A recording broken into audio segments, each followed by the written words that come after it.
next speaker is a physician with over 35 years experience as a family and palliative care physician. She has been a leading advocate for equitable health care. Et je ne manquerai pas de dire que c'est la première femme d'origine haïtienne nommée au Sénat. Et elle a effectivement contribué à beaucoup d'améliorations dans le système de santé. Vous comprendrez pourquoi. Je préfère l'introduire et qu'elle vous le dise par elle-même. Je vous prie d'accueillir comme il se doit, chers amis, mesdames, messieurs, Marie-Françoise Mégy. Bonjour à tous. Je vais parler en français. Donc, pour ceux qui ont le headset, ça va être utile. Alors, je remercie le comité organisateur de m'avoir invité dans une journée aussi importante. Je suis contente d'être là. Je vais vous parler du projet de loi que j'ai déposé. Ne vous inquiétez pas, je ne vais pas vous assommer. Je vais prendre tout ce qui a été dit aujourd'hui et je vais faire un lien avec ce que j'ai demandé dans le projet de loi. D'abord, le projet de loi S-201, j'ai mis 9 points qu'il va adresser. Je vais essayer de couvrir les 9 points. Le premier point, c'est d'établir des mesures pour répondre aux besoins des professionnels de la santé en matière de formation et d'outils de diagnostic et de traitement de la maladie falciforme. Vous avez entendu que les enfants arrivent aux urgences, que les professionnels de la santé ne savent pas de quoi il s'agit. Et je peux vous raconter bien des histoires qu'on m'a racontées, mais je ne veux pas me perdre dans les histoires. Mais mettons quelqu'un qui vient d'un des pays d'Afrique qui vit avec « j'ai la drépanocytose ». Si vous voyez le visage du professionnel de la santé qui dit « c'est quoi cette affaire, drépanocytose », il ne connaît pas ça. Si cette personne ne vit pas dans une grande ville, Montréal, Québec, Sherbrooke, Toronto, il ne trouve pas de groupe de travail sur la drépanocytose. Donc, comment voulez-vous qu'il le sache? Donc, c'est pourquoi un des points importants, c'est d'établir des mesures pour comprendre ça. Cependant, ce point-là, je ne peux pas dire que le gouvernement va le faire. Ça, c'est nous qui devons le faire. Nous devons le faire en différentes raisons.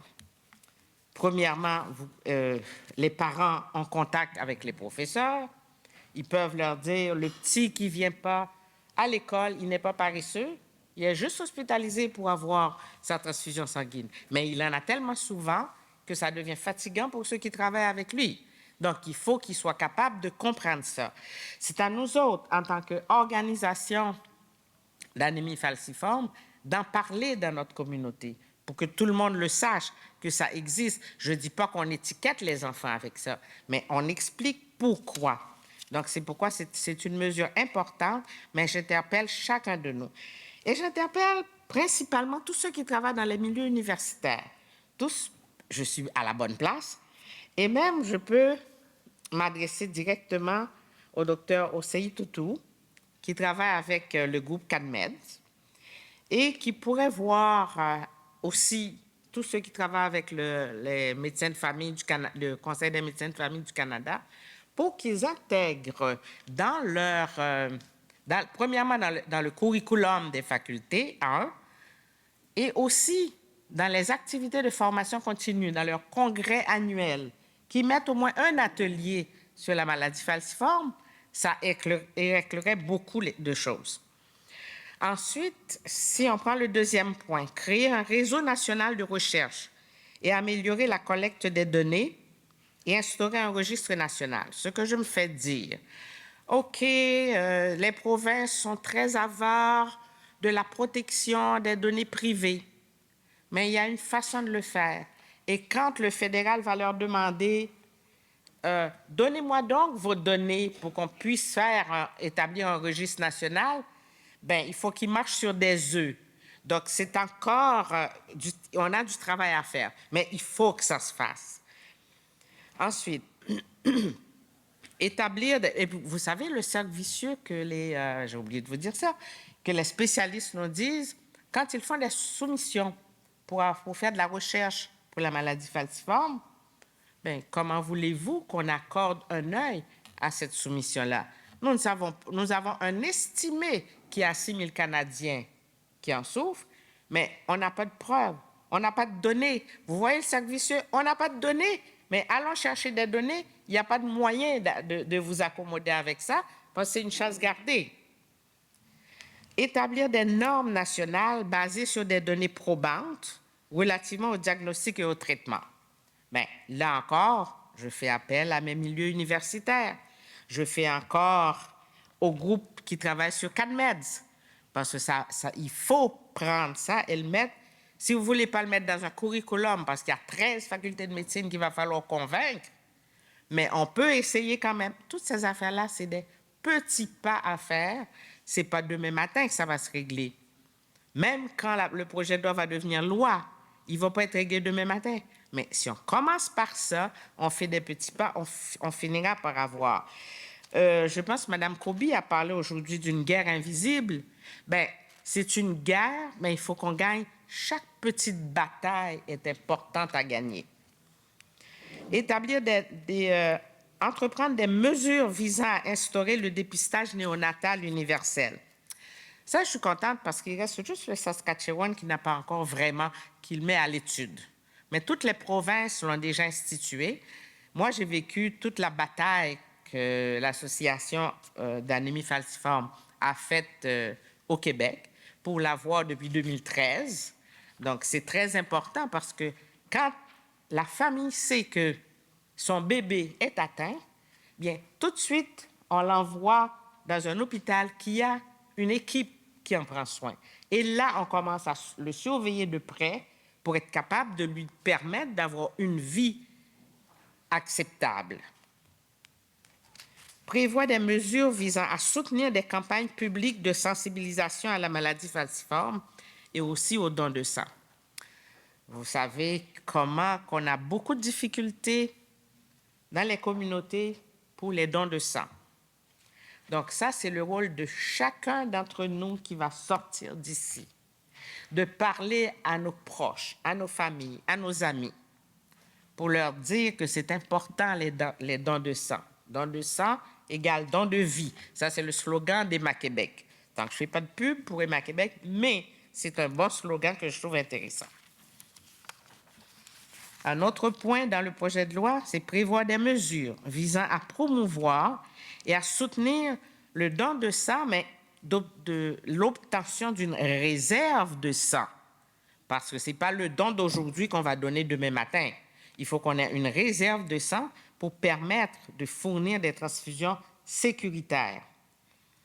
Procéder à une analyse concernant la possibilité d'instaurer un crédit d'impôt pour les personnes atteintes de la maladie falciforme et pour leurs aidants naturels. Bon, je vais vous dire deux de suite.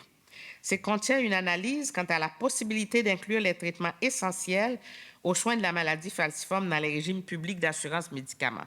Vous savez qu'il vient d'avoir un vote sur l'assurance médicaments, mais quand ça va être le temps d'avoir, parce qu'il y a aussi beaucoup de recherches qui se font du côté des pharmaceutiques, pour que des nouveaux médicaments et des médicaments innovateurs, surtout dans le génie génétique, qui vont arriver, ces médicaments-là vont coûter cher.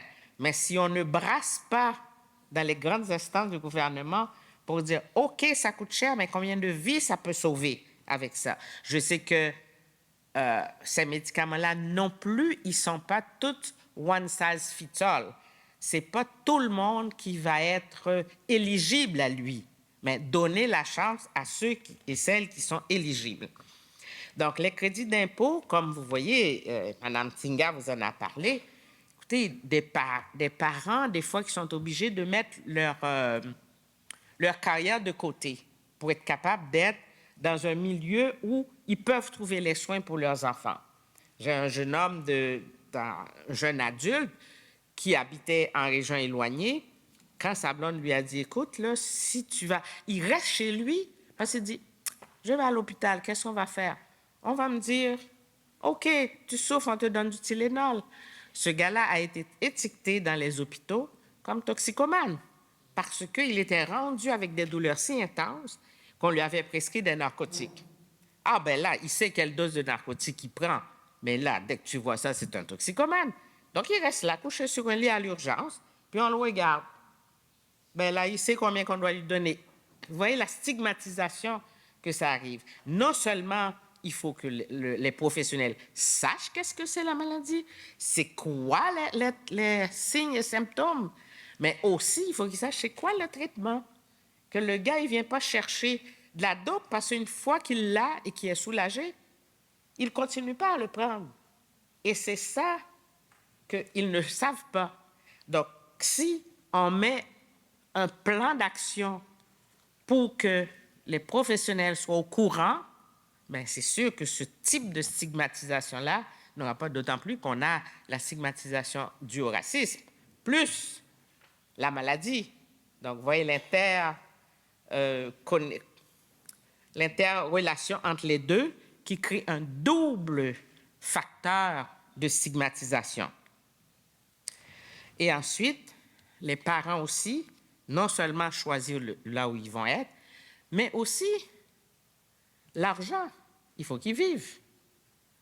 Comment ils vont faire s'ils ne peuvent pas choisir vraiment la carrière qu'ils pouvaient et avoir à prendre des vacances, et le boss n'aime pas ça, prendre des vacances parce que votre enfant est malade. C'est quoi cette affaire-là? Ben, il perd sa job. Et voilà, tout ça, là, et au niveau des impôts, il n'y a rien, pas de crédit d'impôt, rien. Je sais qu'il y a un bug par rapport à la maladie falciforme quand c'est l'enfant qui devient jeune adulte et qui commence un emploi. Souvent, s'il doit aller prendre ses transfusions et tout ça, il manque. Donc, la limite entre garder un emploi et le perdre est très mince. Et si on dit qu'on devrait mettre des critères, parce que le papier, le formulaire pour recevoir les prestations d'invalidité, il est assez rigide. Il y a eu des modifications qui ont été faites pour des cas de diabète de type 1. Donc, ce que j'ai demandé quand je parlais du projet de loi, j'ai dit, mais pourquoi on ne peut pas faire des accommodements aussi dans le formulaire? Parce que la nuance, c'est que la personne avec maladie falciforme, son handicap peut le mettre à plat au plancher. Et quand tu commences à recevoir cette transfusion, ce traitement, ça va un peu mieux. Mais comment voulez-vous qu'on vous demande chaque année de remplir le formulaire? Même les gens qui sont déjà connus avec un handicap permanent, on leur demande quand même de remplir ce papier. Imaginez-vous que l'autre arrive, 3 à 4 mois d'invalidité totale, puis oups, ça va bien. Un fonctionnaire qui reçoit ça, il ne comprend rien, il est perdu. Donc, comment voulez-vous qu'il le sache?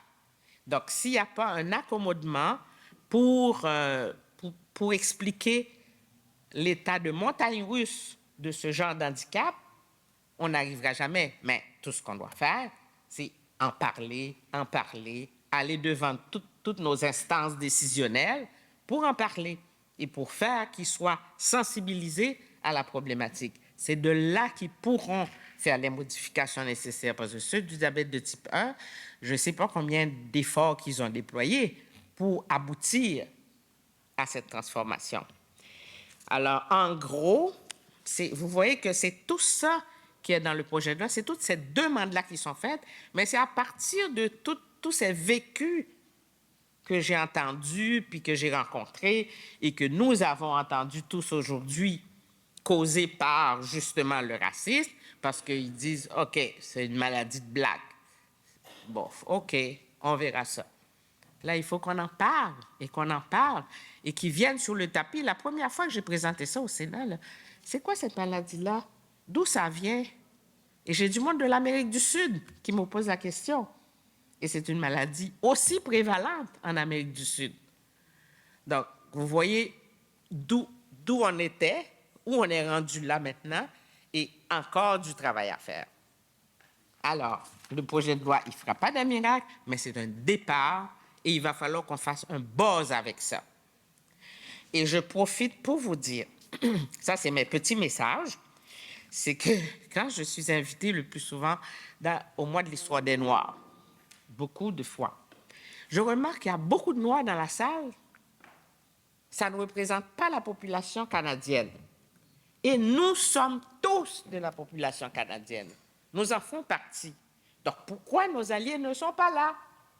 Pourquoi c'est entre nous? On le sait déjà. Ça nous donne un safe space pour parler, je suis d'accord avec vous. Mais comment les autres sauront? Parce qu'il faut que notre voisin sache aussi ce qu'on vit. Il faut qu'il sache qu'est-ce qu'on veut faire. Et c'est tout ça, ça va être un changement de mentalité. On va mettre beaucoup de choses, comme il faut faire ci, il faut faire ça antiraciste, mais c'est une question de mentalité. L'enfant apprend le racisme dans sa cuisine, avec ses parents. Et là, il le transporte à l'école. Ensuite, il le transporte dans son milieu de travail. Ça, c'est un. Et deuxièmement, votre petit cahier de la déclaration, apportez-le chez vous. Pas pour mettre quelque part. « Oh, j'étais à une belle journée, j'ai beaucoup appris. » Essayez d'en parler. « Oh, j'étais à une journée hier. » OK, c'est l'antiracisme, c'est tout ça, mais on a fait de la déclaration d'Ottawa. Et vous leur montrez le petit cahier. Je vais te le prêter, ou bien faites-le venir de l'Université d'Ottawa sous forme de PDF, puis envoyez-le. C'est une affaire de blague, on ne le lit pas. Quand on va lui parler de certaines choses, tout de suite, il va dire « Ah, ben puis vous le référez à ça. Je fais appel à votre sens de la pédagogie personnelle à chacun. Alors, c'est mes deux petits messages que je voulais passer en dehors de l'Anémie Falciforme. Ça me fait plaisir.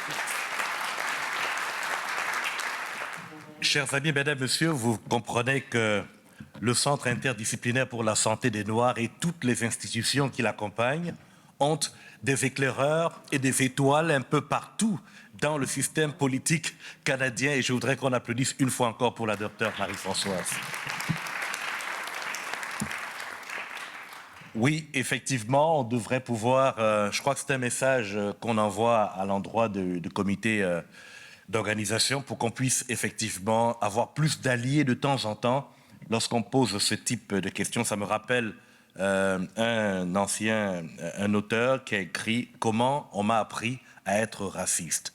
Il s'appelle Denis Élie Béchard et son livre est paru l'année dernière sur la blanchité aveuglante, réflexion sur le racisme.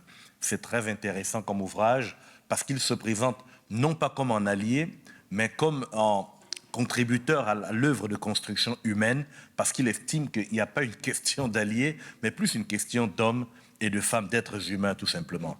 En tout cas, merci infiniment pour ces deux panels qui nous permettent justement de souffler. On est d'accord que on est parti d'un dîner et au pas de course, on a fait deux panels. Ça m'étonnerait que le cerveau travaille en même temps que l'appareil digestif. Je pense qu'on a besoin de faire une petite pause, se dégourdir un peu les jambes et on se retrouve pour le dernier panel. Please, let's take a 5-minute break. I will come back for the last panel.